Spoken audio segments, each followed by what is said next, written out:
Olá, o tema de hoje é a SQL e os sistemas de gestão de banco de dados. Eu sou o professor Cássio e vou estar trabalhando esse tema com você agora. Bom, para começar, é muito importante você compreender por que surgiram os sistemas de gestão de banco de dados. Para começar, eu vou te mostrar a seguinte imagem. Bom, aqui, como você pode ver, temos um computador, né, e uma planilha aberta, com diversos dados separados em colunas, né, onde, através da análise do processamento desses dados, é que vão gerar as informações necessárias. Bom, toda essa gestão de dados, como eu acabei de dizer, era feita tudo por planilhas. O problema é que as planilhas estão se tornando cada vez mais obsoletas, mesmo com o desenvolvimento e atualizações dos softwares, dos pacotes comerciais. Mesmo assim, ainda é uma prática que está se tornando ultrapassada, porque cada vez mais o volume de dados é maior e a sua complexidade é maior. E simplesmente fazer todo esse processo manualmente de organização de dados, armazenamento de dados e criação e interação entre esses dados está se tornando cada vez mais difícil. Então, era necessário sim, né, uma nova alternativa. Então, como solução para isso, surgiram os sistemas de gestão de banco de dados, né? O nome original é Database Management System, né? Então a sigla que nós vamos utilizar será sempre DBMS, né? Que é Sistema de Gestão de Banco de Dados. Ele pode ser um sistema desenvolvido, então, constituído por um único software ou por um conjunto de softwares. Isso vai depender muito das necessidades da empresa, das funcionalidades desse sistema, sistemas mais simples ou sistemas mais complexos. Isso aí vai depender muito. As funções principais desse sistema é fazer essa ligação entre o usuário e banco de dados, ou seja, entre o cliente e o servidor. Basicamente, ele vai ser responsável, então, em criar, armazenar, organizar e liberar o acesso ao banco de dados. Então, quando um cliente solicita um dado, ele pesquisa um dado, quem vai no banco de dados escolher, procurar, vamos dizer assim, esse dado é o sistema. Da mesma forma que quando o cliente quer armazenar um dado, quer inserir um dado no banco de dados, quem vai fazer isso para ele vai ser o sistema por meio das recomendações e direcionamentos do usuário, né? Ele geralmente vem, né, independente se ele é um único software ou um conjunto de software, ele também vem dividido em módulos, né, cujos dois principais módulos é o módulo cliente e o módulo servidor, que já vou mostrar para você, né? E esses sistemas, eles também não surgiram assim totalmente perfeitos. Eles surgiram por meio de grandes computadores, robustos, que é na época onde começou, né, o desenvolvimento tecnológico dos computadores e tudo mais. Então, no começo, esses sistemas, apesar de tentarem facilitar a vida das empresas, às vezes acabavam atrapalhando um pouco, né? Hoje em dia, não. Hoje em dia, nós temos a seguinte realidade. Todo esse sistema, né, de gestão de banco de dados pode ser desenvolvido hoje, então, por meio dos PCs, né, que são os computadores pessoais, de workstation, que são aquelas estações de trabalho remotas, onde várias pessoas em diferentes lugares do mundo podem se relacionar, podem trabalhar juntos no mesmo projeto, não necessariamente precisando estarem próximos, né, reunidos fisicamente. Laptops, notebooks e até mesmo dispositivos móveis, o que facilitou muito a vida, porque esses dispositivos, né, esses hardwares e softwares mais atuais permitem uma visualização mais clara, como a gente pode ver na imagem. Então, permite o desenvolvimento de gráficos, de apresentações, de planilhas muito mais interativas e dinâmicas, o que antigamente, quando surgiu aqueles computadores brutos, pesadões, não era possível. Bom, então, o objetivo principal, como eu havia dito, dos sistemas de gestão de banco de dados é então fazer esse meio de campo entre cliente e servidor. Basicamente, ele transforma os dados físicos em dados lógicos. Tem muitos autores que chamam isso também de visão física e visão lógica dos dados. O que seria isso? A visão física são os dados físicos ali, propriamente ditos, armazenados dentro do banco de dados, onde eles são processados, são alterados, recebem uma identificação, são recuperados quando são solicitados em uma pesquisa e tudo mais. Então, são essas questões práticas ali. Já a visão lógica é transformar os dados físicos em dados lógicos para aquela finalidade, para uma finalidade em especial, ou seja, reunir os dados. Na verdade, é selecionar aqueles dados que vão ser importantes para um objetivo, né? Ou seja, o sistema de banco de dados, de gestão de banco de dados, ele precisa saber onde e como estão armazenados cada um dos dados para, quando for necessário, transformá-los em dados lógicos. Para entender melhor, vou mostrar a seguinte imagem para você. Então, aqui nós temos um banco de dados referente aos recursos humanos. Então, um banco de dados de funcionário. Nesse banco de dados vão ter todas as informações referentes a cada um dos funcionários de uma determinada empresa. Então, vai ter o código de identificação desse funcionário, o nome dele, o número do PIS, que é da Previdência Social, o cargo que ele desempenha, o tempo de serviço dentro da empresa, seu salário bruto, salário líquido, o número ali do seguro de vida e o número do plano de saúde. Pois bem, esses são os dados físicos armazenados no banco de dados de recursos humanos.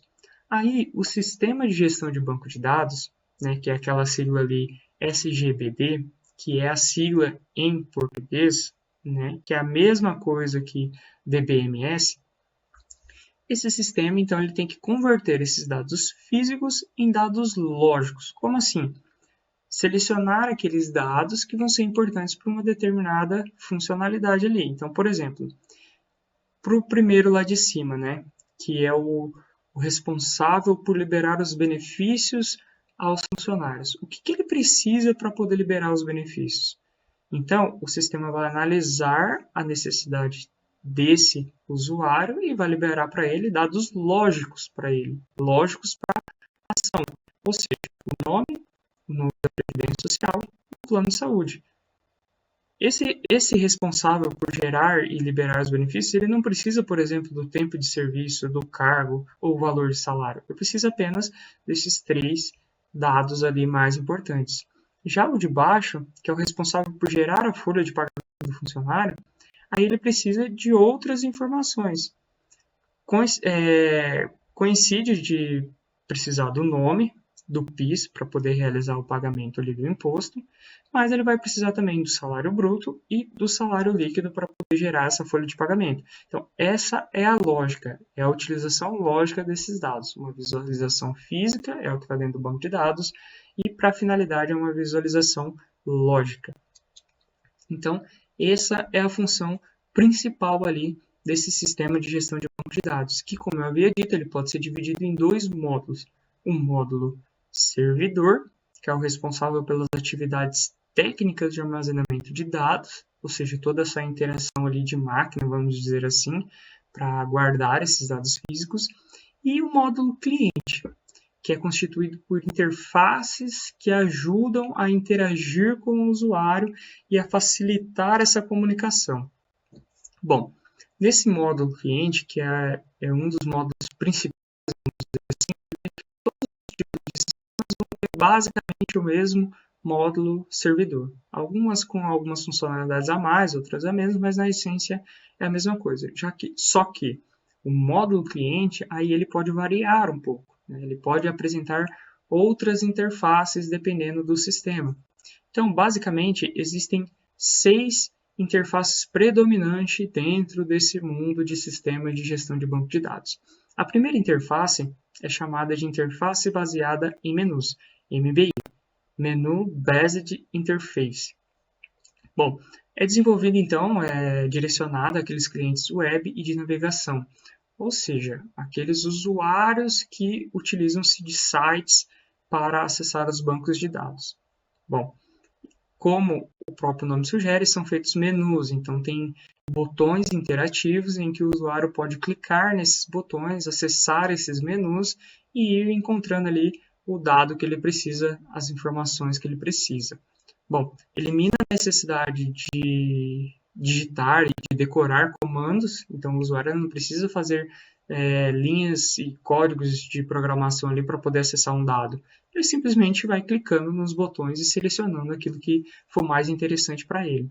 O que permite também uma pesquisa exploratória, porque o usuário ele pode, já que tem vários menus, ele pode ir clicando nesses menus e abrindo os submenus e assim ir dando aquela explorada, né? Aquela pesquisada dentro, por exemplo, de um site.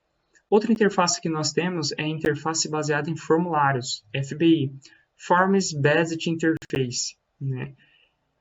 É também baseada, como o próprio nome já diz, em formulários, e esses formulários, eles, durante a inserção de um dado, então se o usuário ele vai guardar um dado, armazenar um dado dentro do banco de dados, vai inserir pela primeira vez esse dado, ele precisa obrigatoriamente preencher todo esse formulário, né?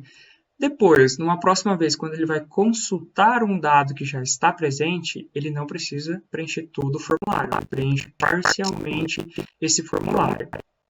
Porque daí o sistema já vai reconhecer ali o código de identificação e todos os outros campos o sistema vai preencher automaticamente. Temos também a interface gráfica para os usuários, que é o mais comum, é o que a gente vê nos nossos computadores pessoais, por exemplo. Todo esse sistema operacional, toda essa interface gráfica intuitiva que eu posso selecionar, que eu posso copiar, que eu posso, enfim, fazer inúmeras atividades, é baseado nessa interface gráfica de usuários, ou seja, que permite a manipulação de formulários e menus diagramáticos. Temos também a interface de linguagem natural, ou seja, é aquela linguagem onde nós podemos digitar uma palavra na hora de uma consulta, né, um dado, né, pesquisar um dado dentro de um banco de dados. A gente pode digitar uma palavra-chave, por exemplo, pode ser no idioma inglês ou no idioma nativo ali, né? Eu falo inglês porque sempre os softwares, na maioria das vezes, na sua essência, são produzidos na língua inglesa.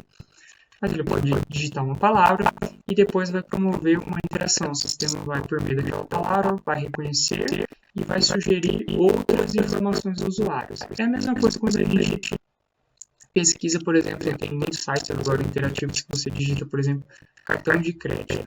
Daí ele vai te retornar o que você queria ver em cartão de crédito: fatura, limite, data de vencimento, e daí ele vai te sugerindo outras palavras-chave e você escolhe fatura. Ele vai te direcionando e vai promovendo esse diálogo interativo para encontrar o dado que você precisa, né, no caso. E, por fim, nós temos a interface para administrar. Temos ainda mais uma, né, que é a interface para os administradores de bancos de dados, DBAI, né, que eles são sistemas focados, uma interface focadas apenas a esses administradores do sistema de banco de dados, ou seja, o acesso é restrito e apenas esses que podem utilizar. São as famosas áreas restritas dentro do site, que só quem tem login pode acessar. É um tipo de interface também. E por fim, agora sim, nós temos a interface para usuários parametrizáveis. Ou seja, são interfaces desenvolvidas para aqueles usuários que sempre utilizam a mesma consulta, sempre precisam dos mesmos dados diariamente, repetitivamente.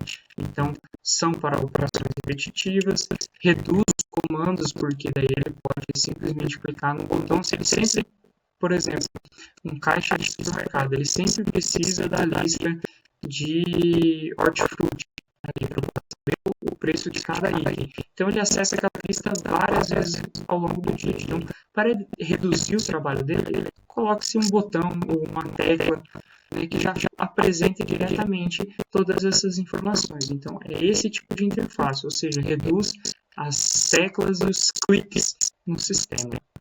Bom, é isso que eu tinha para mostrar para você. Bons estudos!